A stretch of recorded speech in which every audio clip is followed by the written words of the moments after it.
Syekh Khatib Al-Minangkabawi, ulama dari ranah Minang, menjaga akidah tanah suci.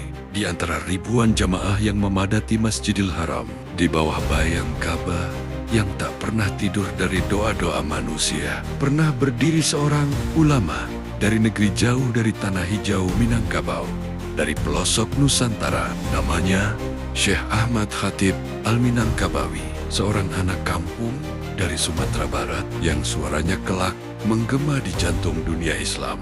Bukan sebagai penakluk dengan pedang, melainkan sebagai penjaga akidah dengan ilmu. Anak dari ranah Minang, Syekh Ahmad Khatib lahir pada tahun 1860 di Kototuo, Agam, Sumatera Barat. Ia tumbuh di tengah adat Minangkabau yang kuat, adat yang berlapis pepatah, masyarakat yang menjunjung tinggi musyawarah, dan agama yang hidup berdampingan dengan tradisi. Ayahnya adalah seorang ulama dan khatib. Dari situlah nama khatib melekat padanya. Bukan sekadar gelar, melainkan amanah keilmuan. Sejak kecil, Ahmad Khatib dikenal tajam pikirannya. Kitab-kitab tak membuatnya gentar. Ia bukan hanya membaca, tetapi bertanya, menggugat, dan merenung. Namun ranah Minang terasa sempit bagi cita-citanya. Ilmu di dadanya menuntut langit yang lebih luas. Perjalanan menuju tanah suci. Di usia muda, ia meninggalkan tanah kelahiran. Perjalanan panjang menembus lautan. Bukan perjalanan dagang, bukan pula perjalanan wisata. Ini adalah hijrah ilmu. Mekah, kota suci, menjadi tempatnya menimba pengetahuan. Di sana, ia belajar kepada para ulama besar dunia Islam.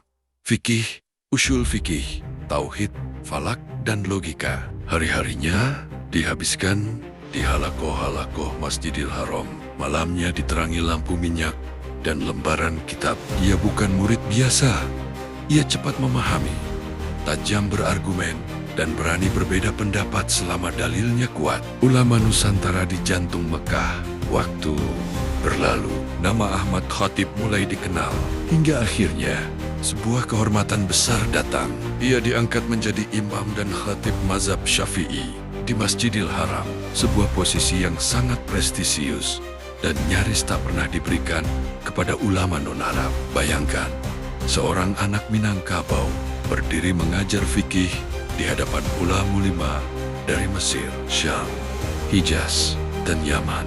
Namun kehormatan itu tak membuatnya tinggi hati.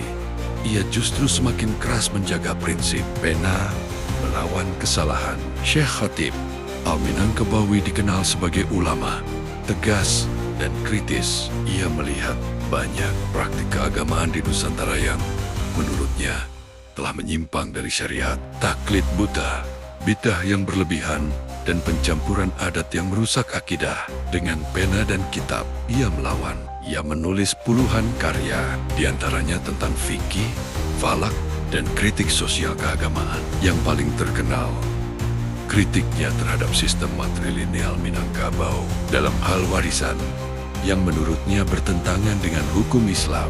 Sikapnya menuai kontroversi. Ia dikagumi, sekaligus ditentang. Namun, Syekh Khatib tak pernah gentar. Baginya, kebenaran tak boleh tunduk pada popularitas. Guru, parate, oka, oacbesa. Dari halakahnya di Mekah, lahir murid-murid yang kelak mengguncang sejarah Islam Indonesia. Kids Ahmad Dahlan, pendiri Muhammadiyah Haji Rasul, Abdul Karim Amrullah, tokoh pembaharu Minangkabau. Syekh Tahir Jalaluddin, ulama falak dan reformis. Syekh Muhammad Jamil Jambek. Mereka belajar bukan hanya ilmu, tetapi keberanian berpikir. Syekh Khatib mengajarkan satu prinsip besar. Agama harus dipahami dengan dalil, bukan diwarisi tanpa akal. Ulama yang tak pernah pulang. Ironisnya, Syekh Khatib tak pernah kembali ke Minangkabau. Bukan karena lupa tanah kelahiran, tetapi karena tanggung jawab keilmuan yang terlalu besar. Mekah telah menjadi medan juangnya. Di sanalah ia mengajar hingga akhir hayat. Di sanalah ia menulis. Dan di sanalah ia wafat pada tahun ke-1900. Ia dimakamkan di Tanah Suci, jauh dari kampung halaman. Namun, dekat dengan pusat peradaban Islam, warisan yang tak terkubur.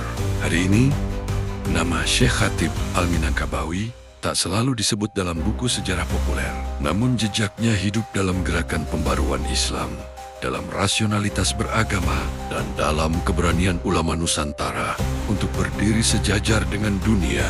Ia membuktikan satu hal penting. Dari sebuah kampung kecil di Minangkabau, seorang ulama bisa menjaga kemurnian agama di jantung tanah suci, bukan dengan senjata, bukan dengan kekuasaan, melainkan dengan ilmu, keberanian, dan integritas. Demikian cerita kisah tentang Syekh Ahmad Khatib Al-Minangkabawi yang bisa disampaikan. Jika ada kesalahan dalam penyampaian kisah ini, bisa kalian benarkan melalui kolom komentar. Dan jangan lupa selalu dukung channel ini dengan cara like, komen, share, dan subscribe agar channel ini bisa berkembang dan bisa selalu memberikan cerita dan kisah yang dramatis yang ada di Indonesia.